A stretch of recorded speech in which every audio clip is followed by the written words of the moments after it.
Ma'asyiral muslimin yang dimuliakan Allah Azza wa Jalla. Ada satu kisah nyata. Ini juga diceritakan oleh masyayikh.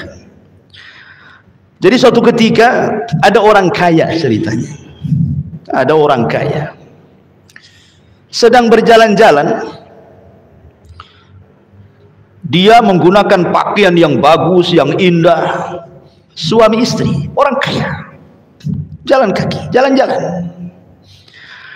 Rupanya dari berlawanan arah itu ada kakek-kakek pakai tongkat, jalan punya susah, dan dia sedang sakit.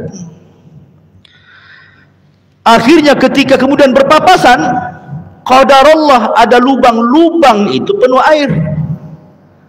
Namanya kakek-kakek sudah tua sakit, kepelesetlah dia, kemudian masuklah dia ke dalam lubang itu. Rupanya cipratan airnya terkena pula baju istrinya yang indah itu, yang mahal itu.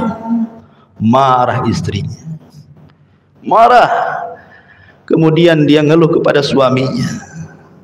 Suaminya terpengaruh dengan istrinya, akhirnya mendekati kakek itu, ditamparnya kakek itu. Saya bayangkan ya. Akhirnya kakek itu kemudian mengucapkan sesuatu, anak muda ini tidak tahu dia sedang mengucapkan apa. Akhirnya kakek ini pulang dengan sedih. Kemudian anak muda dan istrinya, orang kaya ini, pulang juga mau ganti pakaian ya. Entah kenapa baru sampai di rumah kepelesetlah suaminya, kemudian terbentur kepalanya, mati ceritanya.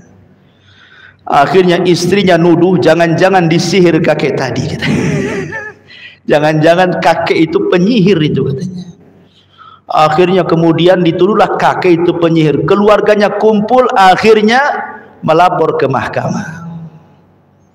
Dipanggillah kakek itu di persidangan.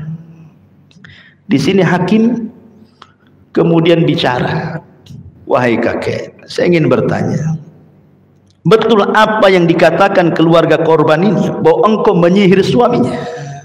Ya. Kata kakek ini, aku bukan seorang penyihir. Kemudian diceritakan, aku hanya jalan, ada lubang, kepeleset, masuk lubang, cipratannya terkena pakaian wanita itu ngadu sama suaminya, tiba-tiba suaminya nampar aku. Aku pun tidak bisa apapun kecuali hanya bisa berdoa. Apa doanya? Laqad araka quwwatahu fiyya fa'arini quwwataka fihi. Aku hanya ngomong gitu saja. Ya Allah, engkau sudah tahu kekuatan dia kepadaku. Aku tidak bisa membalasnya, tapi tolong tampakkan kekuatanmu kepadanya. Hanya ngomong itu saja. Masa itu sihir katanya? Hanya ngomong begitu itu sihir. Akhirnya kata sang hakim, ini bagus sekali kata-katanya ya, kepada istri daripada suami yang mati. Dia mengatakan ya, engkau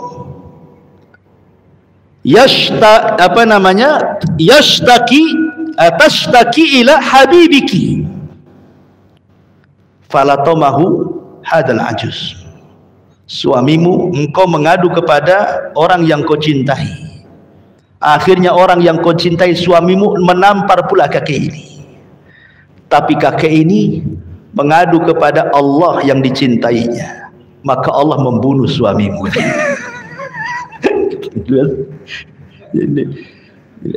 Impas kan, selesai kan. Engkau mengadu pada suamimu, suamimu nampar kakek ini.